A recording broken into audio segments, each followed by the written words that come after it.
thing in the walls. I never thought I'd be the kind of person who loses their mind. But here I am, staring at the walls of my small, dingy apartment, wondering if I've already crossed that line. I don't know if anyone will ever read this. Honestly, I don't know if anyone will even care. But I need to get this out, if only to prove to myself that I'm still capable of stringing together a coherent thought. It started about 2 weeks ago. I had just moved into this apartment, a run-down, one-bedroom at the edge of town. The rent was cheap, too cheap, and I should have known better. I should have seen the signs, but I was desperate, so I didn't notice. The landlord was an old man with watery eyes who wouldn't meet mine. When he handed me the keys, he muttered, "Just be careful," as if that was a normal thing to say. I didn't think much of it at the time. I was too preoccupied with the mountain of boxes that needed unpacking. The first night passed uneventfully.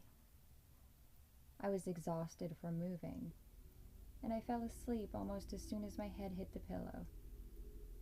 But then, around midnight, I woke up to a sound. It was subtle, a faint scratching noise coming from behind my bed. At first, I thought it was just the pipes, or maybe a mouse. But it didn't stop. It just kept going.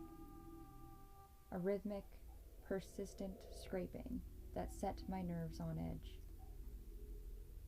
I got up, turned on the lights, and searched for the source of the noise. I checked every corner of the room, but there was nothing there. The sound seemed to be coming from inside the walls. But when I pressed my ear to the plaster, it stopped. Just like that. No more scratching. I laughed at myself, shook my head, and went back to bed. The next day was busy, and I forgot about the noise. But that night, it returned. Louder this time. I tried to ignore it, burying my head under the pillow. But it was no use. The scratching was persistent, as if something was trying to claw its way out of the walls.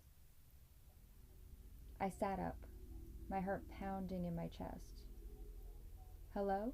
I called out, feeling foolish even as I did. The scratching stopped immediately, as if it had heard me. The silence that followed was almost worse. I told myself it was nothing. Just old pipes, or maybe a raccoon in the attic. I convinced myself that I was just being paranoid, that I was just tired from the move. But the next day, the noise came back. And this time, it was accompanied by something that chilled me to my core. Whispering. It was so soft and quiet at first that I almost thought I was imagining it. But as the night wore on, the whispering grew louder. It was a low, raspy sound, like someone trying to speak through a mouthful of dirt. I couldn't make out any words, but the tone was unmistakable. It was angry, and it was coming from the walls. Panic started to set in. I tried to drown it out by turning on the TV, but the whispering cut right through the noise, burrowing into my brain. I paced the room, my thoughts racing. Was this some sort of prank? Maybe the landlord had installed hidden speakers in the walls to mess with me. But that made no sense. Why would anyone go to such lengths? And why me? Clearly I'm just being paranoid, right? I barely slept at night. The next morning, I confronted the landlord. I was tired and irritable, and I didn't bother to hide my frustration. What the hell is going on in my apartment? I demanded. There's something in the walls, scratching and whispering all night. I can't sleep. I need this fixed now. The old man looked at me with those same watery eyes, and for a moment, I thought I saw something like pity in them.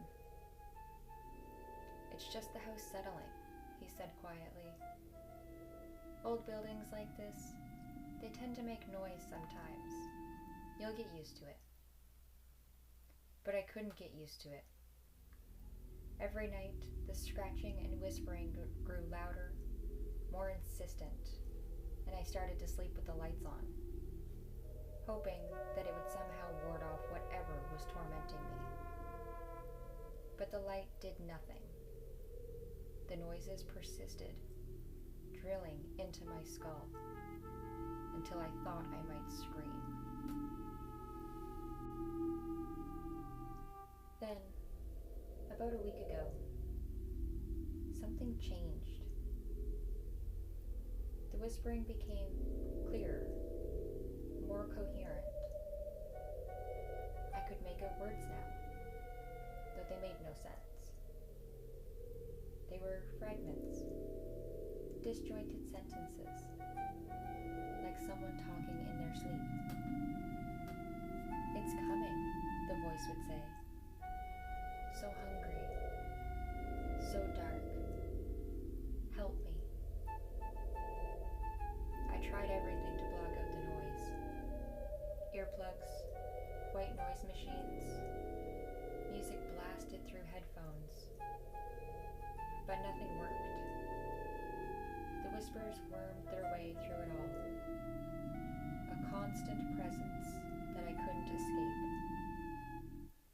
I started avoiding my apartment, staying out late, crashing on friends' couches whenever I could. But I couldn't avoid it forever. Eventually, I always had to come back. The walls are thin, you know? I can hear everything that happens in the apartment next door. The couple arguing, their dog barking, the TV blaring late into the night. But recently, I've noticed something strange. Those noises have stopped. It's as if everyone else in the building has vanished. Now, all I hear is the scratching, the whispering, and my own ragged breathing.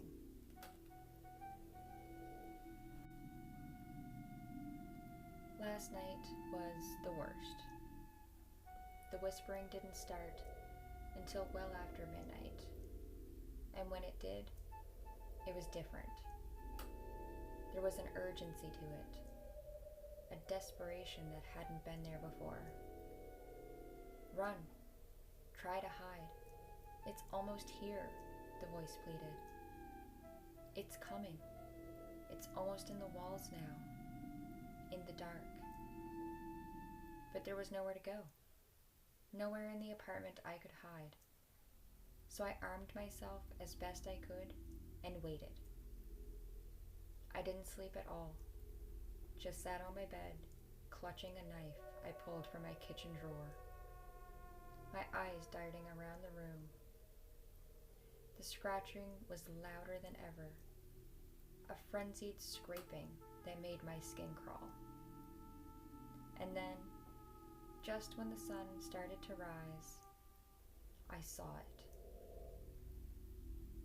The wall opposite my bed started to bulge, as if something inside it was pushing out.